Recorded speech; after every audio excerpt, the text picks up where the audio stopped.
Hey everybody, welcome to Acquisitional Wealth, episode number 17. My name is Josh Tolley. If you are just joining us, I would highly recommend go back to episode 1, start there. All of these episodes build on each other. It is a themed podcast for sure, and they all line up with the brand new book, Acquisitional Wealth, available wherever books are sold. So make sure you get yourself a copy of that as well. Yeah, it is episode number 17. And people have been asking, Josh, I binged watched 1 through 16. Where have you been? I've been busy. This podcast has been insanely successful. We have helped dozens of people radically change their lives very, very quickly. And it has kept us extremely busy. We've had to hire and grow and move and all that sort of stuff. But we're getting back into it. I'm actually filming 2 episodes today. So fear not, episode 18 is going to be coming next week. So there's that. All right, I think that's all the housekeeping notes that I have. Oh, no, it's not. Remember to go to the website, acquisitionalwealth.com.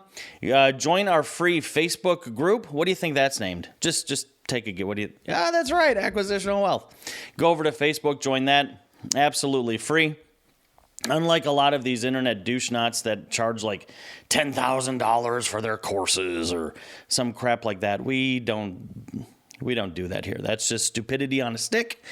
We offer the content for free. Now, actual services that they can't provide even if they wanted to, yeah, we'll charge for that, but those are optional, right? So all the content free of charge.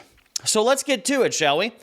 Today's episode is going to be kind of the bad one, right? I mean, a lot of these episodes have been, why buy a business, how to buy a business, how much does it cost, how much can I make, what types of sales are there, all that sort of stuff. Today, we're going to talk about what can go wrong, part 1. And there's a lot of things that could go wrong, hence already knowing that this is a part 1, even though I don't have a part 2 scripted yet. So we know that this is a big issue, and I think this is probably one of the most important episodes that you can watch, as long as you watch the other ones first, because it kind of gets rid of this myth that everything is just sunshine and rainbows. You don't have to worry about stuff. Josh, the coach on the internet, said I can buy a business, no money down, and everything's going to work out great, and, all great stuff. It doesn't actually work like that. We've done an episode about the no money down stuff. I've purchased businesses for $1, a couple of them. Yep, those deals exist. But to really quickly recap, why the hell would you do it? I'm serious. If it's your first, second, or third acquisition, don't do that. There's a reason you're getting it for $1, right? So watch that episode. We explain more in that. But today's episode really is about what can go wrong, part 1. And we're going to cover some of these, and I would love to get your feedback, so post comments, all that sort of stuff. But number 1, when a deal goes bad, and I'm not talking about what can stop a deal from happening, so let me kind of clarify. That's a completely different issue, right? So in reality, there's 2 sets of badness. Set number 1, what can kill the deal from actually happening? Yep, we'll do that too. Bad number 2 is what are we going to do after we buy the business, and what could destroy that acquisition? What could turn a great acquisition really, really toxic, like Britney Spears toxic, if we just don't address these issues? So, number 1, the illusion that there's no work involved. Americans, people period, I don't care where you're watching it, people period, a lot of people are looking for the easy button. You know that commercial where you just hit the easy button and everything takes care of itself? Yep, that one. We're looking for that. And we think, oh man, if I could just buy the right business, I could be like Ron Popeil, set it and forget it. And you set it and... Remember that guy? That guy's funny. I think he's dead, but that dude came up with a bunch of stuff where you could just set it and forget it. Buying a business is not like that. It's not. And I know that the internet douche nuts want you to think it is. It's not.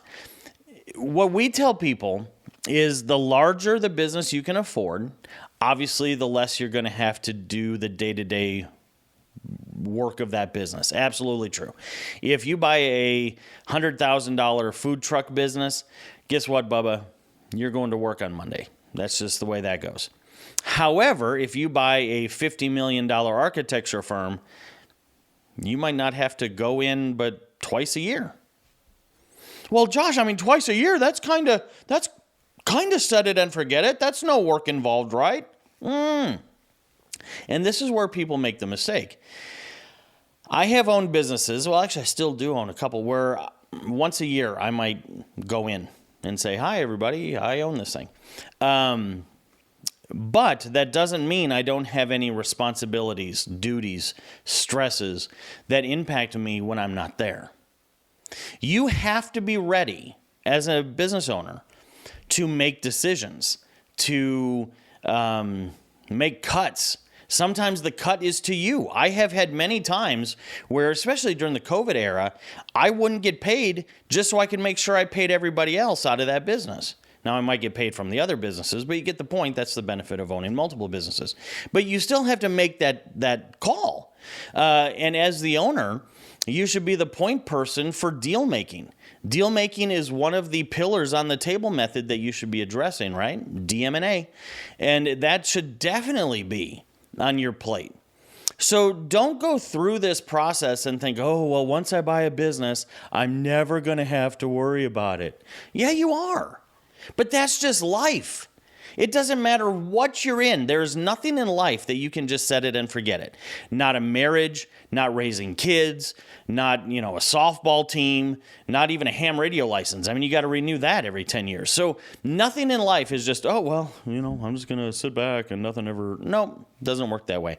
So make sure you already have this mentality that you're going to do whatever's necessary to make sure your business is successful. And if that means it's not necessary for you to go into work that month, great. But next month, if it's necessary for you to renegotiate a lease or negotiate with a union or whatever, you get the point, right? You're going to have to man up or woman up, put on your adult pants, and get to work. Number two. The number two thing we see that just totally torpedoes a business after it's acquired is the rejection to change. We love in our pride to have this mentality of, well, I'm not going to change for anything. That's stupidity on a stick. I mean, you're just a child. Whether it's relationships, again, like it doesn't just have to be business, right? When you get these people who are like, why can't I find a husband or a wife or whatever? Are you willing to change? No, you shouldn't have to change for it. No. Only a kid would say that. Things in life should bring changes. And stop, period. Things in life should bring changes. And a good relationship should change you for the better. A bad relationship obviously changes you for the worse. So get over this idea that, I'm not going to change. When it comes to buying a business, the problem comes into this thing where people don't want to change. They just don't want to. They want to keep their same mentality that they had when they only made 50, 60 grand a year.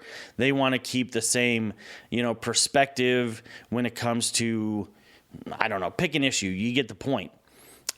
You have to be willing and ready and even excited to change. You have to. Otherwise, this is not going to work. You're going to have to change. Don't fight it. I had this one couple, I won't name them, obviously, but they purchased a business. They had been kind of stay-at-home homebodies. An exciting night for them was popcorn in a movie, and nothing wrong with popcorn in a movie. I just wouldn't consider that an exciting, whoa, that got our blood going. and they purchased a business. And right away they came in and they said, "We're the boss." Well, that's going to punch your teeth out. And they didn't want to change. They didn't want to change their attitude towards people. They didn't want to change their work ethic and their work habit. Well, no.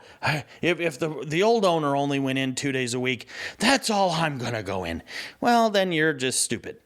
So you have to be ready and willing to change. Number 3 is clinging to cash. I have seen so many people buy a business. Their biggest bill in their life was maybe their mortgage or something. So let's say $2,000 a month or whatever. And then all of a sudden they buy a business. And their monthly payment on that purchase might be $20,000 a month. And yeah, I get it. That is a hard pill to swallow. Boy, that escalated quickly. Absolutely. But you have to get out of the mindset that you had when you were an employee.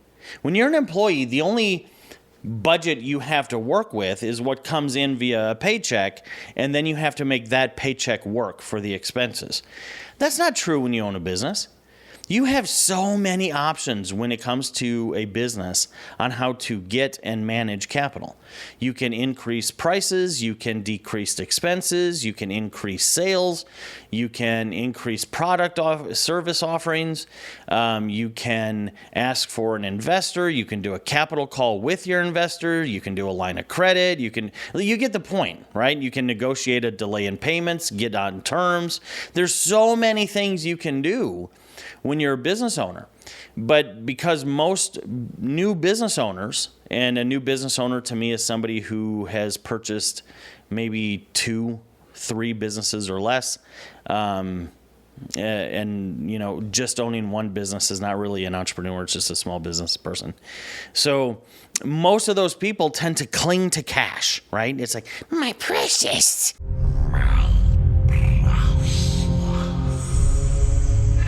You have to be willing and able to spend money.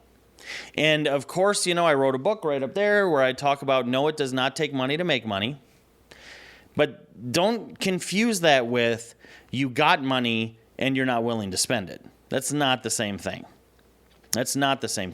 And time again, I see these people who, we got $20,000 in the bank and I don't want to spend $5,000 on marketing. I mean, I might need that next month, or I could use that for the... Stop it. You have to realize that as an employee, your product that you're producing is money, right? That's what you're producing. When you own a business, the money isn't what you're producing, it's the oil or the blood for the machine that produces more customers receiving your product or service. Does that make sense? And then profit is just excess oil or excess blood, whatever analogy you want to use. But the money itself should be fluid and free-flowing. If it's not, you think you're saving yourself and you're actually choking yourself to death. I have seen so many new business owners literally hold on to cash to the point where they go broke. When they could have made millions and millions of dollars, they just don't. They hold on to cash. And as weird as that sounds, if you're like, no way, man, nobody would do that. Just be around this industry long enough, you'll see it. All right, option or problem number 4, which totally destroys companies, and it's really closely related, poor capital management. Poor capital management is so problematic. And again, part of the reason is that employment mindset that we had as employees that we bring into business ownership. That's absolutely part of it. But when it comes to this topic, there's an additional part too, where people are trying to, do QuickBooks on their own, or do the bookkeeping at night after you're closed, or whatever it happens to be. And I will tell you right now that hiring a good bookkeeper, hiring a good bookkeeping service, and that means more than just counting numbers, and we'll get to what a good bookkeeper is in a second,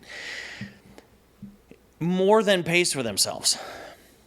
In hundreds of businesses that I've somehow been involved in or, asked to advise with, whatever, the bookkeeper has always always paid for themselves. Yet when I see new people buy a business, do you know what the first thing they want to try to save money on? Bookkeeping. Well, I know how to count. I can do it myself. Or my daughter, she could do it. Or stop it. This should not be the area where you try to pinch a penny, ironically. This is not the area where you should try to pinch a penny. Good capital management is more than just reconciliation.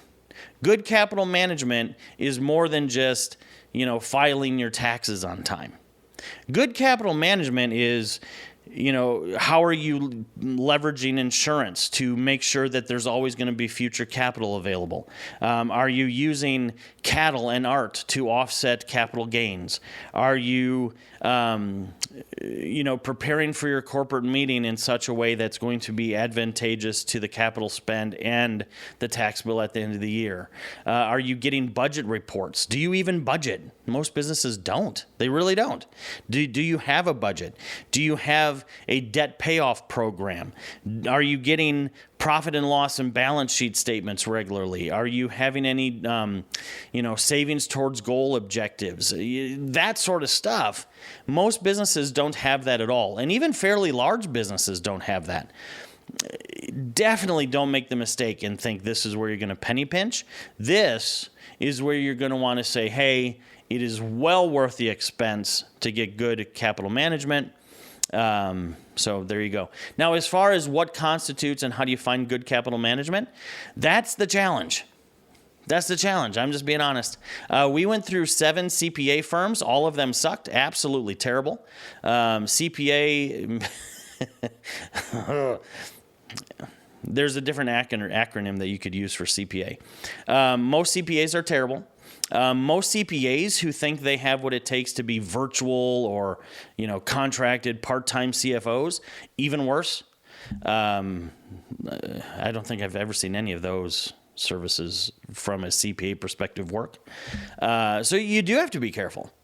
We've been ripped off by CPAs, bookkeeping firms too. Yeah, I agree. Find a good one and let me know, and I'll come along and buy it. And I'm not kidding. That's actually how Kingsbridge Money Works came into existence. We got burned by 7 CPA firms, and we said, well, forget that. We're just going to buy one, merge it, and start our own capital management. And we do. And we do offer that to people. We don't practice everywhere, so this isn't a pitch. I'm just letting you know we do that. But yeah, it's hard. It's hard. The next problem you're going to have is the rejection of the culture that's in the business when you get there. Typically when I tell people to go into a business, one of the first things I tell them to do is don't make any changes, and we're going to get to that in the next bullet point. But closely related to that is they reject the culture that's already in existence. You have to remember, if you're buying a business that's 10 years old, the employees know each other. The neighbors know that business. The cops know that business when they do their beat. Just everybody knows that business. And whether they tried to develop a corporate culture, which usually backfires, or one just naturally developed, either way, they have one. And a lot of business owners come in and they're just like, well, I'm just going to put my corporate culture, and you don't really have one. You just have an opinion on what you want it to look like, right? So that's extremely dangerous. Don't reject the corporate culture that's already there. If the corporate culture is going to change, then do it by actually influencing, not mandating, and it'd be much better for you. So that one was kind of quick, but it's dangerous. All right, like I said, piggybacking right onto that is making changes too quickly. Making changes too quickly. I tell people all the time, if you're going to buy a business, do not change a darn tootin' thing for at least 4 months. For that first 4-month window, just let it be. And think about it. When you had your first job or your last job, whenever you start a new job, it takes some time just to get the flow of everything. And I'm not talking about even big stuff like the flow of vendors. I'm talking about who usually parks where, whose yogurt is on the top shelf in the break room. And I'm serious. Like, it takes like a month just to start to feel kind of comfortable in that space. So why on earth would you go in there as an owner, knowing that it takes way more than a month to figure this thing out, and say, you know what, I'm going to start making changes. I own it today. We're going to change the logo. We're going to change this. We're going to redo that. No, I have seen so many businesses get absolutely destroyed by new owners trying to make changes too fast. Don't change a thing in the first 4 months. And what's interesting about this is I was doing an event.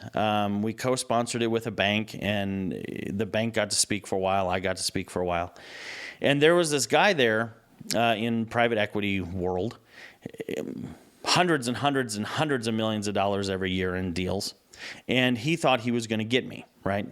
So in front of this group, he's like, so tell me, when somebody buys a business, what should they do? And he never met me. I never met him. And I said, well, they shouldn't do anything. Like, that first 4 months, they shouldn't do anything. And I gave a longer explanation. And he brought his kid. And I'm not saying this to brag, otherwise I would tell you who it was. But he brought his kid, and he said, see, that right there, that's the key. You do not change a business when you buy it. So it's not just me saying it. It's the billionaires, as Bernie Sanders would say. It's the billionaires. Number 7, ego and false confidence. Stop it. Stop it. I have witnessed so many new business owners, and I think I know why this is, but I've witnessed so many new business owners get the big head, right? And it tends to happen right away and fast, and it's a false confidence because, 4 days ago, you had no clue what you were doing. How did you become proficient and confident in 4 days? You didn't. It's a false confidence.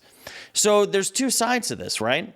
People who are trying to cover and trying to protect themselves and therefore project a false confidence, let me address them first. Don't worry. You don't have to. You don't have to. It's okay that you don't know everything.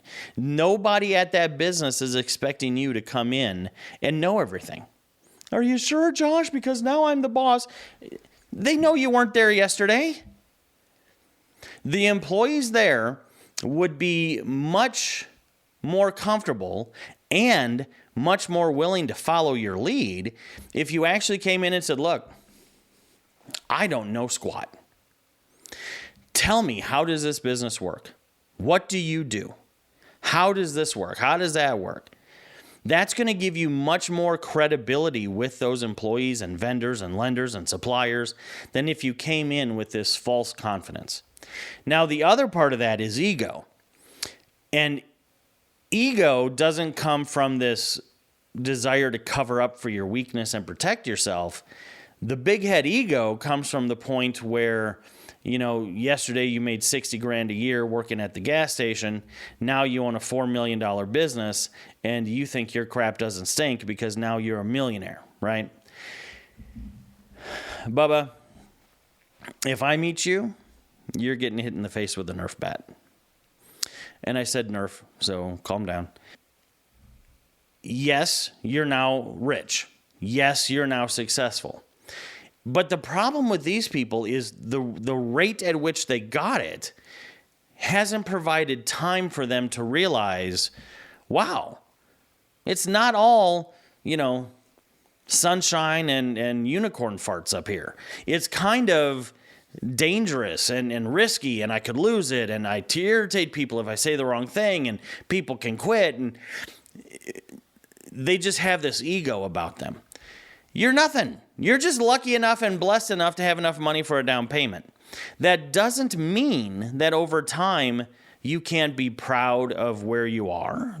Great. But don't come in with this big ego and be like, ha, ha, ha, ha, I now am. No, you're not. You're just not. One, you look stupid to everybody else who actually is. And two, you're going to lose whatever credibility you thought you had coming into this thing. So just check the ego at the door and you'll be fine.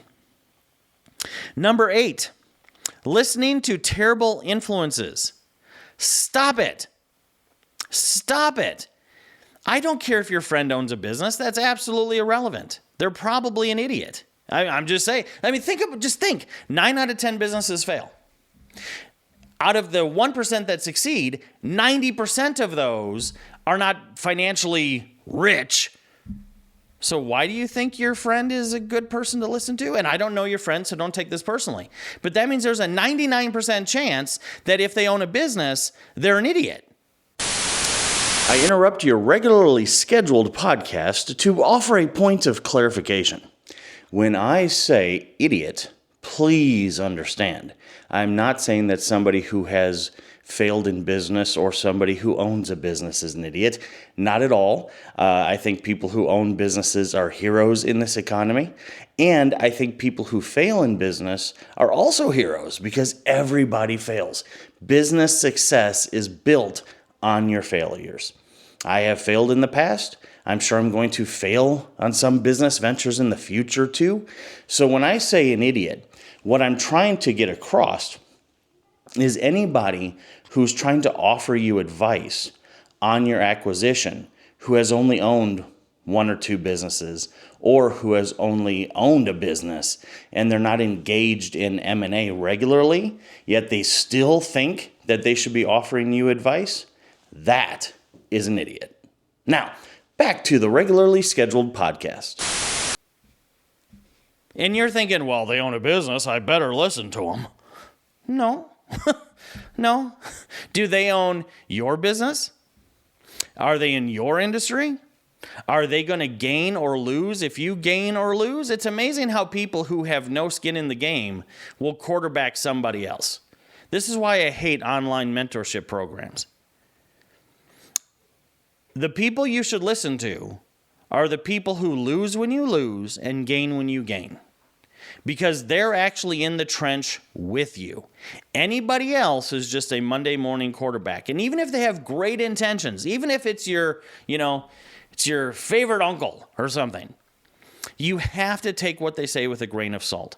So many businesses have been destroyed by outside influences kind of speaking in the ear of the new business owner, and it takes them right off of a golden path to success and puts them right down in the crap curb. So you got to be careful with that. Number 9, a failure or a fear to fully jump and commit. This manifests in a few different ways. Sometimes it's somebody who has $800,000 to put down on a business, but says something foolish like, well, maybe we'll start small to see how this works. And we'll put $100,000 down on a business. And, that way we'll have money for the next one. And that's stupid. That's absolutely stupid. You're not buying, Beanie Baby collectibles off of QVC here. I mean, you're buying something that is producing money already. And when you fail to commit, and that's just one example, it could be a failure to commit in showing up to the job. It could be a failure to commit to, engaging in the marketing activities. Pick whatever it is. But there's this tendency to have this fear of jumping in wholeheartedly.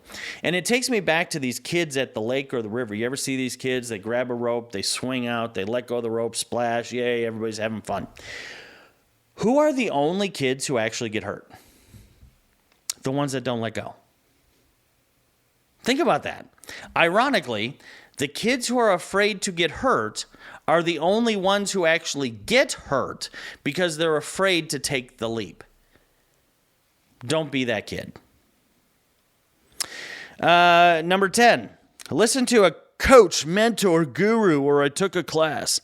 Okay, if this was the 80s, we would totally say, gag me with a spoon. Gag me with a spoon. I am so sick and tired of all these internet gurus, experts, Instagram wannabe models, whatever, saying, oh, well, you should buy this or you should do that. And then, come to my state and take a 5-figure course to learn how to do it. And, and these people aren't financially responsible for you. If your deal goes south, they're not going to pick up the tab, are they? Or even worse yet, now they do this crazy stuff where they're like, or my huge audience, bring me a deal and I'll cut you in on it. Oh my God. Oh my God. Yeah, I mean, this is kind of like the toxic chemicals or the forever chemicals polluting the water of business. It is what it is. It's one of those situations where they're going to get people, sadly, but I don't want them to get you. So we see failure stemming from those classes, gurus, programs, mentors, all the time. And unfortunately, unlike, how to sell wicker baskets on Etsy, pay my $100 fee and watch my course. Okay, that's one thing. Still kind of, cheese whiz on a cracker, but when you're talking about, hey, you should buy this sort of business and I'm not going to help you, just take this course, do it yourself. That leads to not only financial disasters, bankruptcies, divorces, but in some cases it can lead to jail. So just be careful. That kind of leads into the 11th point, which dovetails perfectly into this. You're not using a qualified team. Now, if you're new to the show, this is my asterisk. When I do that, that's the asterisk. So you're not using a qualified team, asterisk. The asterisk there is, well, Josh, what if you're just saying that because you want us to use your team? An idiot could say that. Like one of these gurus that I insulted on the last point, I'm sure if they made a response video, they would say, well, he only made that so you use his team. An idiot. It reminds me of that scene from Spaceballs where that guy says, I said, shoot across their nose, not up it. Sorry, sir. And he's like, what's your name? I knew it. I'm surrounded by assholes. Great scene. That scene is a perfect representation of what real business feel like surrounded by a bunch of these Insta experts. So yeah, they could say that, but here's the reality. I can't practice in every state. There's a 90% chance that whoever's watching this, I couldn't help you even if you called and said, Josh, help me. I'm going to have to say no. I want you to have a quality team wherever you are, whether that's in Singapore or it's in Portland, Oregon, or wherever. And not only can I not be your team in a lot of different places, but I can't make up all of your team. You're going to need a great transaction lawyer. I'm not a lawyer. I don't own a law firm. Asterisk. Just keep watching future episodes for that.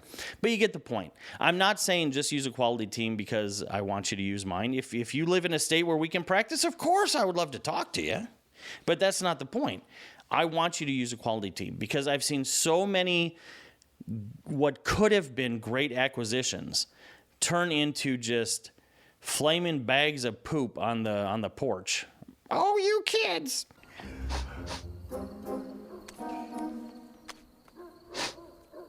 Poop again!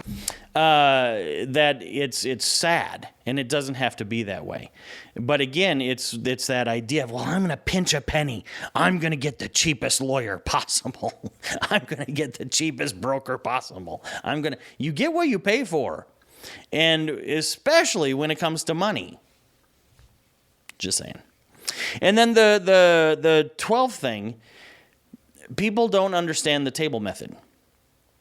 When you buy a business, you have to understand how the business operates and succeeds. And I don't want to make this an entire video on the table method. I want to kind of wrap this episode up. But real quickly, what we found over the past almost 30 years of doing this is, unlike what most business owners think, and that is that their problems are unique or their business is unique or whatever, it's not.